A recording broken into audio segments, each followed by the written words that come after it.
Okay, here we go. Chapter 5. Trapped. "Come on," cried Annie. Jack raced behind her. Were they being followed? "Here, quick!"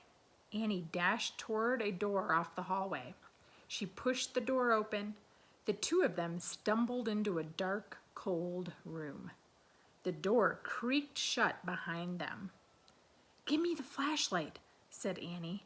Jack handed it to her and she switched it on. Yikes! A row of knights right in front of them.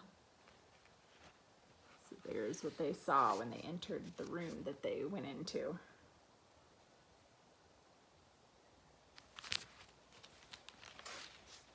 Annie flicked off the light. Silence. "They aren't moving," Jack whispered. Annie turned the light back on.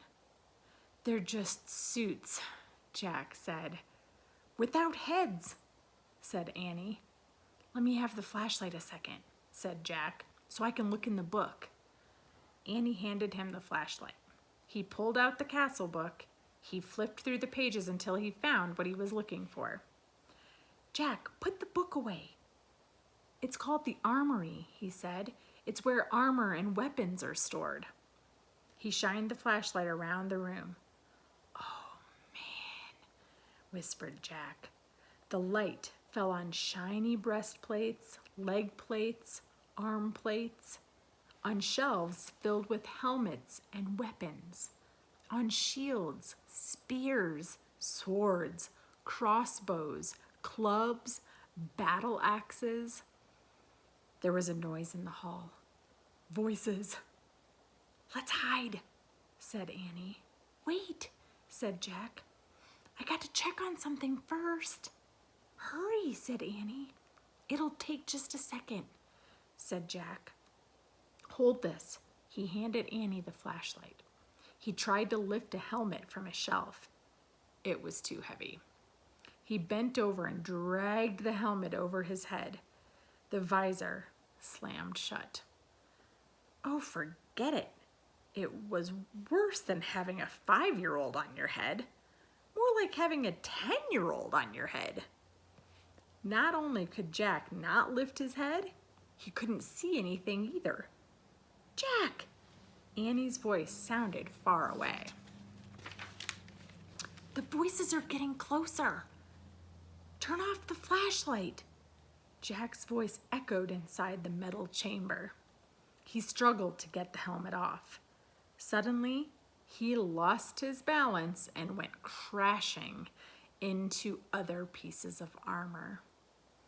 The metal plates and weapons clattered to the floor. Jack lay on the floor in the dark. He tried to get up, but his head was too heavy. He heard deep voices. Someone grabbed him by the arm. The next thing he knew, his helmet was yanked off. He was staring into the blazing light of a fiery torch. So there's Jack with the helmet stuck on and that guard or someone who's getting ready to grab him.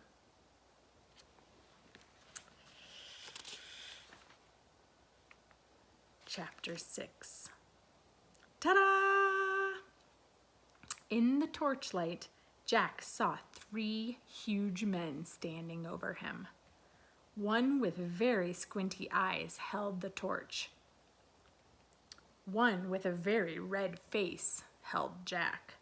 And one with a very long mustache held on to Annie. Annie was kicking and yelling. "Stop," said the one with the very long mustache. "Who art thou?" said the one with the very red face. "Spies, foreigners, Egyptians, Romans, Persians," said the squinty-eyed one. "No, you dummies," said Annie. "Oh, brother," Jack muttered. "Arrest them," said Redface. "The dungeon," said Squinty Eyes. The guards marched Jack and Annie out of the armory. Jack looked back frantically. Where was his backpack? Go, said a guard, giving him a push. Jack went. Down they marched, down the long, dark hallway. Squinty, Annie, Mustache, Jack, and Red.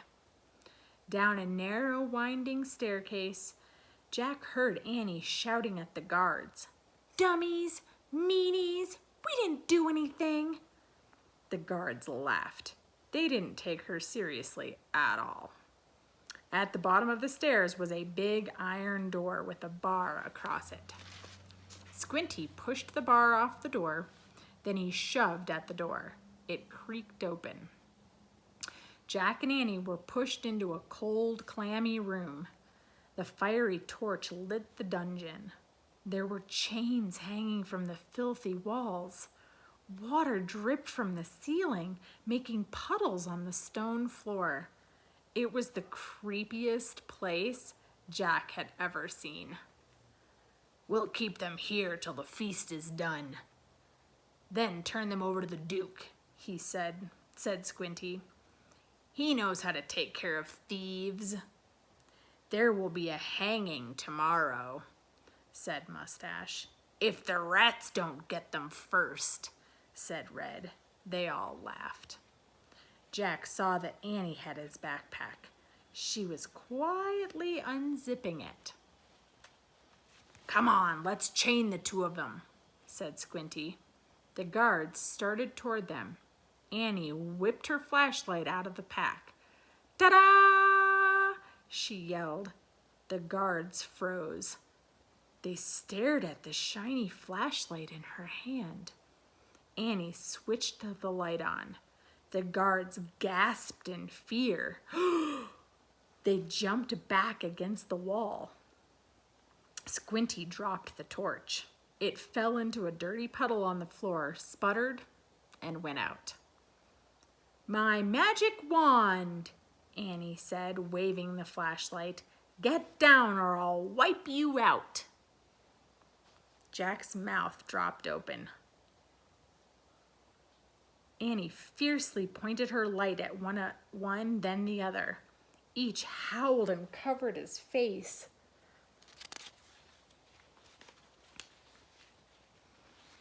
So there's Annie showing the guards her flashlight. Down, all of you! Get down! Shouted Annie. One by one, the guards lay down on the wet floor. Jack couldn't believe it. Come on, Annie said to him. Let's go. Jack looked at the open doorway. He looked at the guards quaking on the ground. Hurry, said Annie. In one quick leap, Jack followed her out of the terrible dungeon. And that's the end of chapter 6. Stay tuned tomorrow for chapter 7.